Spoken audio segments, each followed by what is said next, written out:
This is Gemara Nazir Daf Mem Aleph, and we're holding on Mem Beis. We read to the end of the Amid, but the end of this Gemara was a lengthy discussion within the Shita of the Rabbanon. As we learned to the top of Mem Beis, we have a Machlokes Rabbanon versus Rav Elazar and Azariah as to how we know that a Mitzayra has a din of a tar and as well a Nazir. As we spoke out yesterday, there are 3 times in the Torah that we have a din of tiglachas, to shave the head. We have Mitzayra, Nazir, and Levi.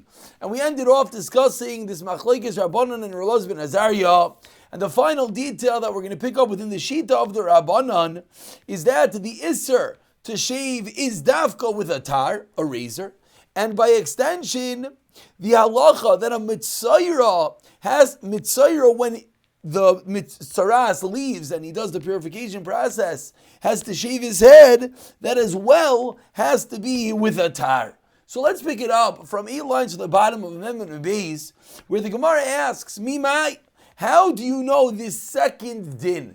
The second din that a Mitzayra has to shave his head with a tar. How do you know that? What's the question? Explains the Gemara. Maybe even if you remove the hair of the Mitzayra with other implements, other instruments, a plane, other cutting items, also you fulfill the mitzvah of the Nazir cutting their hair. The Mitzayra, And why does the Torah say zikanoi, this extra word? It's important to realize that we're learning out from the zikanoi, this extra word, as will come up at the end of today's daf. Maybe it just teaches me that normally you can shave off your beard entirely. So maybe it's teaching me zikanoi, the Mitzayra is allowed to shave off his beard, but not necessarily do we know that it has to be bitar. Meaning normally it's an Isser D'Oraisa to shave your beard from zikanoi, so maybe a Mitzayra doesn't have that Isser D'Oraisa, as it could shave the beard. But how do you know necessarily that it's going to be with a tar? So Amri, they answered 4 lines on the bottom.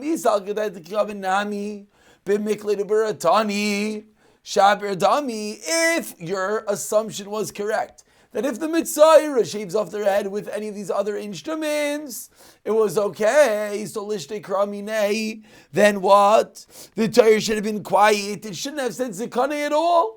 Vana Amina, you know what I would have said? Oma Gabe Nazir the Isura Kav. The Etzem Nizirus is an Isser. It's not the right thing to make yourself a Nazir.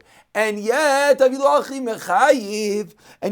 is the halach? The halach is that when the Nazirus ends, there is an obligation to shave off his head, even though it's normally asur to shave the head. Over here by Mitzayra, which is a mitzvah, to get rid of the saras, certainly you're allowed to shave the head. So why would the Torah have to have this extra word of zikanai? So must be teaching us that there's a din that it should be done bitar. We turn over to Mem Aleph, Amid Aleph, and says the Gemara, a second proof to this point within the Shita of the Rabbanon.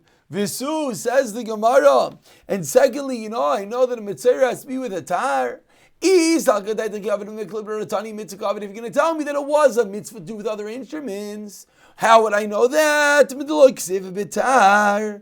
And he's fulfilled his mitzvah. Why? Because the Torah does not say explicitly it has to be done with a tar. So then you would be right. Then it would be true that if it was only a mitzvah, then you're right.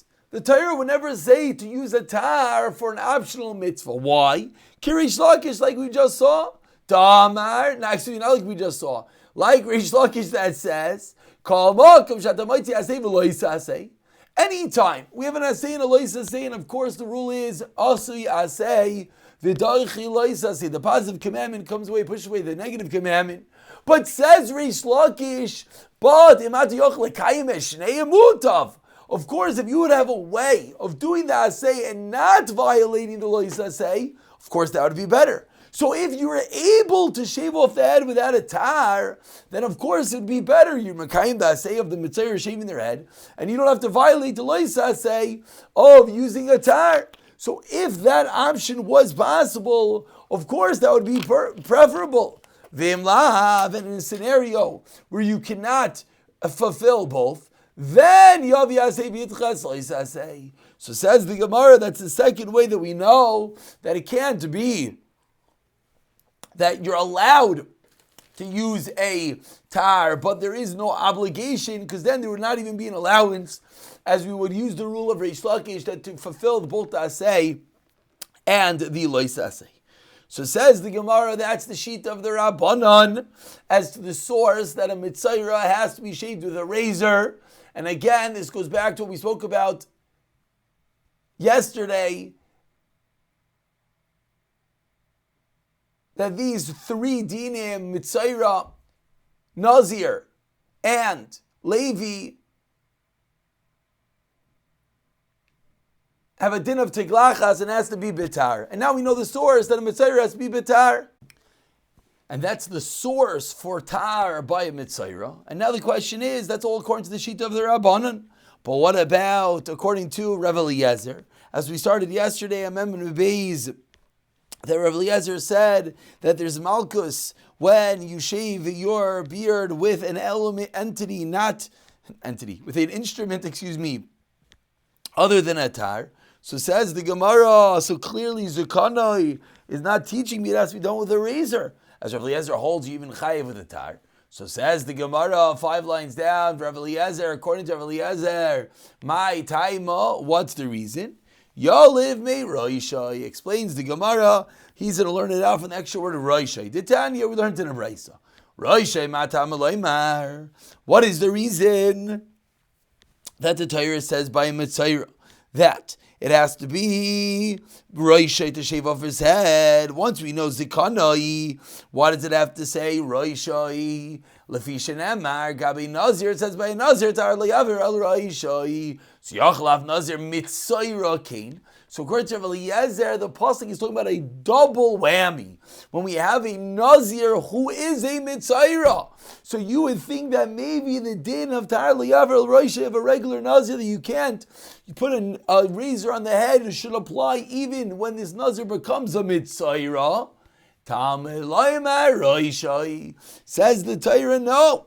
There's an extra word of Roisha to teach me that even when the Nazir is a mitzayra, you have to shave the head. But says the Gemara, very good. And you have to shave the head, and it can even be with a tar like a regular Nazir. But I ask Gemara, how do you know it dafka that there's an obligation to do with a tar? Maybe if you get rid of the hair in any way of this mitzayra Nazir, you've fulfilled the mitzvah. And if you're going to say tar lamali, so why does the Torah have to say that it has to be done with a razor, tar? You know why you would say that it can even be done with a tar? Not that it has to be, that you're allowed to use a tar. Why? Why would you need to teach me that? Because if not for that, I would have thought but Nazir generally shaves his head with a razor. He's not allowed to. It's an obligation. So maybe also when this Nazir becomes a mitzayra, he's still under the obligation that he's not allowed to use a razor. So on that, kamash malan deloi, we'd have a special pasuk teaching me that no, that a mitzayra who is a Nazir is allowed to shave his head with a razor. But again, that would only teach me that there's an allowance. But the question is, like we just finished discussing in the sheet of the Rabbanan, how do we know there's an obligation, there's a chiyuv to use a tar when this Nazir mitzayra finishes his term? Is al kedei tikavid mikol b'ritani mitzvah kavid midoloi kasev tar kireish lakish. Then, when the Torah didn't say tar, then what would I have thought? Like Reish Lakish? So says the Gemara, so that's how we know, like Reish Lakish taught us a moment ago, that any time you could potentially do the asay and the lois asay, we're going to choose both. And we're not going to say asay asay v'dachi lois asay when you could do both. So if there was a way to fulfill the mitzvah without a tar, it would be obvious that you'd be required to not use a tar. So it can't be that there's a way to do without a tar. Rather, it must be a chiyuv to do with a tar. Again, if it was just a way to do it and do a mitzvah with a tar, according to Rish Lakish, you would not be allowed to use a tar. Says there are Gemara of Rabbanan Roishai Maidar Shibei. So very good. According to Rabbanan, it's Sikana. According to Rav Eliezer, it's Roishai. So now, in the classical game of Gemara Ping Pong, what does each sheet to do with the next? So according to the Rabbanan, what do they do with the word Roishai? Explains the Gemara, you know what they need it for? They need the extra word Roishai to teach me that there's no Isser Deraisa of Hakafa. Normally, there's an Isser Deraisa that you're not allowed to shave off the corners of a head. So you would think when a Mitzayra shaves their head, they would not be allowed to do that Isser Deraisa. So that's what Roishai teaches me that you're allowed to. The Tani learned in a Braisa. 10 lines from the bottom. Says the Torah, you're not allowed around the corners of your head. This is the makar. You're not allowed to cut off your payas. So Yachal, I would think Mitzayra is within the same rules and they can't shave off their head. Tamalai ma roishai. So says the Torah, no roishai. That you're allowed to shave your head, and then the regular isser of cutting off your payas does not apply. Says the Gemara, but 1 second. Why did the Torah have to say the word roishai to teach me that a Nazir, that a Mitzayra doesn't have the regular isser of shaving the head? Typically is kanoi, klana from zekanai, which really the Gemara is basically asking, according to the Rabbanan, that they're using seemingly Roisha to teach us this din, but the same way they learned that from zekanai should teach us the same din as well. Says the Gemara, the Tanis learns it a Braisa. So Braisa, zekanai my tamalam levishin ever basikenim leigalechu. So Yachalav Mitzayra, you think a Mitzayra is also not allowed to shave their beard. Kain Tamalam is a Kanai. So Lama Li Lemichtav Roishai. So we're back to square one. And Lama Li Lemichtav Kanai. And this really brings to the forefront the crux of this machlekes in Rabbanan and Rav Lazar. That seemingly these two psukim of Kanai and Roishai are teaching me the same thing, that there was a regular Isser not to destroy the beard. There was a regular Isser not to destroy the payas. And now we have psukim teaching me that a Mitzayra is not to do those both. Why do we need two different psukim? So says the Gemara 3 lines to the bottom. Shrichi dikas rachman zekanai v'loi kasev roishai hava mina kafas kol haroish loishma kafa. That maybe the reason why the Mitzayra is allowed to shave his whole head, because maybe that's not called hakafa. Maybe the issue is only cutting off your payas, but if you cut off the whole head, it wouldn't be an issue. Lachikas rachman roishai. Therefore, the Torah teaches you roishai that what in general you're not allowed to shave your whole head, meaning it would lead to mistake. And you would think that no, maybe the reason why Mitzayra can shave off the whole head, because shaving off the whole head is not called getting rid of the payas.